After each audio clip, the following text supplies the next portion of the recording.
নমস্কাৰ বন্ধুসকল, হিমাদীপাত কিচেনলৈ সকলোকে স্বাগতম জনাইছোঁ। আজি মই বিটৰুট চিকেন পোলাও ৰেচিপি বনাবলৈ লৈছোঁ। এইটো বহুত হেল্ডি ৰেচিপি হয়। এই ৰেচিপিটো যদি আপোনালোকে বিচাৰে ট্ৰাই কৰিব পাৰিব।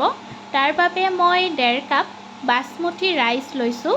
এইখিনি মই আগতীয়াকৈ তিয়াই ৰখা নাই, বনোৱাৰ সময়ত মই ভাল ধৰণে ধুই লৈছোঁ। আৰু মই ইয়াতে এপোৱা চিকেন লৈছোঁ, মিডিয়াম সাইজত কাটি লোৱা আছে চিকেনখিনি। এই চিকেনখিনি মই প্ৰথমতে ফ্ৰাই কৰি ল'ম। তাৰ বাবে এখন পেনত মই অকণমান মিঠাতেল দিছোঁ। আপোনালোকে যিকোনো তেল ব্যৱহাৰ কৰিব পাৰে, ৰিফাইণ্ড বা মিঠাতেল। প্ৰথমতে এনেধৰণে যদি চিকেনখিনি তেলত ফ্ৰাই কৰি লোৱা হয়, তেতিয়াহ'লে চিকেনৰ এটা কেঁচেমা গোন্ধ এটা থাকে, সেই গোন্ধটো নাইকিয়া হৈ যায়। সেইকাৰণে আগতীয়াকৈ এনেধৰণে ফ্ৰাই কৰি ল'ব লাগে। মই ইয়াতে এইখিনি 100% কুক নকৰোঁ, ইয়াতে মই 50%হে এইখিনি মই কুক কৰি ল'ম। এতিয়া মই ইয়াত আধা চামুচতকৈ অকণমান বেছি নিমখ এড কৰিছোঁ। এই নিমখখিনি এইটো কাৰণে দিয়া হৈছে যে এই নিমখখিনি যদি এতিয়াই দিয়া হয় এনেকৈ মাংসখিনি ফ্ৰাই কৰি থাকোঁতে, তেতিয়া মাংসখিনিৰ ভিতৰলৈকে নিমখখিনি সোমাই যাব। খাবলৈ টেষ্টটো বেছি ভাল হ'ব। তাৰ বাবে আগতীয়াকৈ মই নিমখ অকণমান দি দিছোঁ।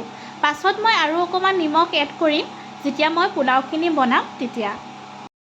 মাংসখিনি এতিয়া 50% কুক হৈ গৈছে। এইখিনি মই এতিয়া নমাই থ'ম। এইখিনি নমাই থোৱাৰ পিছত আলু দিম যিহেতু, তাৰ বাবে মই আলু 3টা এনেধৰণে ডাঙৰ ডাঙৰকৈ কাটি লৈছিলোঁ।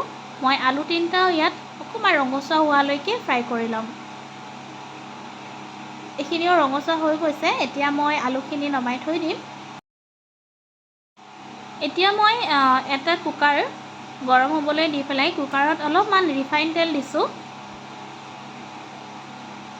ৰিফাইন তেলখিনি গৰম হোৱাৰ পিছত মই 2টা মিডিয়াম সাইজৰ পিঁয়াজ এনেধৰণে কাটি লৈছিলোঁ।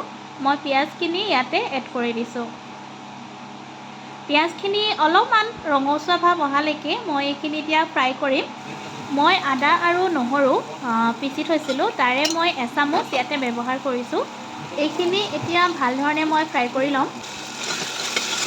এইখিনি ভাল ধৰণে ফ্ৰাই হৈ গৈছে। মই যিখিনি চিকেন আৰু আলুখিনি হাফ ফ্ৰাই কৰি ৰাখিছিলোঁ, সেইখিনি এতিয়া মই ইয়াতে এড কৰি দিম। এইখিনিও অকণমান সময় ফ্ৰাই কৰিব লাগিব।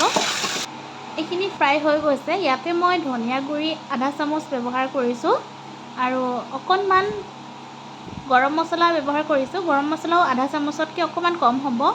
আৰু ইয়াতে জিৰা পাউডাৰ আধা চামুচ ব্যৱহাৰ কৰিছোঁ। ইয়াত মই মছলা হিচাপে ইমানেই ব্যৱহাৰ কৰিম। এতিয়া মই ধুই ৰখা চাউলখিনি ইয়াতে এড কৰি দিম। আপোনালোকে যদি বিচাৰে চাউলখিনি 10 মিনিট বা 15 মিনিটৰ কাৰণে তিয়াই ৰাখিব পাৰে। চাউলখিনি যদি তিয়াই ৰাখে তেতিয়াহ'লে পোলাওটো বেছি ধুনীয়া হয়। মই তিয়াবলৈ সময় নাপালোঁ কাৰণ মোৰ সোনকালে বনাব লাগিছিল। সেইকাৰণে মই সোনকালে এনেধৰণে ডাইৰেক্ট ধুই পেলাই মই চাউলখিনি এড কৰি দিছোঁ। এতিয়া এইখিনি অকণমান সময় এনেধৰণে মই লৰাই থাকিম। মই ইয়াতে ড্ৰাই ফ্ৰুট ব্যৱহাৰ কৰিছোঁ। যদি আপোনালোকে ব্যৱহাৰ কৰিব বিচাৰে ব্যৱহাৰ কৰিব পাৰে, নহ'লে স্কিপো কৰিব পাৰে, এইটো অপশ্যনেল হয়। মই কেইটামান কাজু আৰু কেইটামান কিচমিচ দিছোঁ। কিচমিচটো মই বহুতেই ভাল পাওঁ, সেইকাৰণে মই কিচমিচ আৰু কাজু ইয়াতে এড কৰি দিছোঁ। এইখিনি বেছি সময় ফ্ৰাই কৰিব নালাগে, অকণমান সময় ফ্ৰাই কৰিলে হ'ব। মই যিহেতু বিটৰুট পোলাও বনাবলৈ লৈছোঁ, তাৰ কাৰণে মই এটা মিডিয়াম সাইজৰ বিট এনেধৰণে মিক্সিত একেবাৰে ফাইন পেষ্ট কৰি লৈছিলোঁ। এইখিনি মই গোটেই পেষ্টটোৱে ব্যৱহাৰ কৰিছোঁ। চাকনিত চেকি ৰসটো উলিয়াই লোৱা নাই। ৰসটো উলিয়াই ল'ব পাৰি, যদি আপোনালোকে বিচাৰে তেতিয়াহ'লে এনেকৈ পেষ্ট বনাই ল'ব আৰু এখন চাকনিত চেকি দিব, তাৰ ৰসটো ওলাই আহিব। সেই ৰসখিনি ব্যৱহাৰ কৰিব পাৰিব। আজিকালি প্ৰায় সৰু ল'ৰা ছোৱালীয়ে হওক বা ডাঙৰ মানুহেই হওক, তেওঁলোকে বিট খাবলৈ ভাল নাপায়। সকলোৱে নহয়, কিছুমানেহে খাবলৈ ভাল নাপায়। যিসকলে ভাল নাপায় তেওঁলোকৰ বাবে এই ৰেচিপিটো বনাব পাৰি বা তেওঁলোকক এনেধৰণে ৰেচিপি বনাই খুৱাব পাৰি। কাৰণ বিট হেল্থৰ কাৰণে বহুত ভাল হয়। কোৱা হয় হিমগ্ল'বিন যদি কম হৈ থাকে দেহত, তেতিয়া বোলে বিট খাব লাগে। এই বিটৰ ৰেচিপিটো যিসকলে ভাল নাপায় তেওঁলোকৰ কাৰণে উপকাৰী হ'ব বুলি মই ভাবিছোঁ। মই ইয়াতে এতিয়া অকণমান নিমখ এড কৰি দিছোঁ। ইয়াতে মই কমপ্লিট এচামুচ দিয়া নাই, এচামুচতকৈ অকণমান কম দিছোঁ। টোটেল মই ইয়াত নিমখ ব্যৱহাৰ কৰিলোঁ 1.5 চামুচ। এতিয়া মই ইয়াত অকণমান ইলাইচি আৰু ডালচেনি পাউডাৰ এড কৰি দিছোঁ। এই পোলাওখিনিত টোটেল মই 1.5 কাপ পানীৰ ব্যৱহাৰ কৰিলোঁ। অকণমান লৰাই লোৱাৰ পাছত এইখিনি এটা চিটি অহাৰ পিছত গেছটো মই অফ কৰি দিম। বন্ধুসকল, বিটৰুট চিকেন পোলাও মোৰ এই ৰেচিপিটো চাই আপোনালোকে কেনেকুৱা পাইছে জনাব। যদি ৰেচিপিটো আপোনালোকৰ ভাল লাগিছে তেতিয়াহ'লে ভিডিঅ'টো এটা লাইক, এটা কমেণ্ট কৰি দিব আৰু লগতে শ্বেয়াৰ কৰি দিব।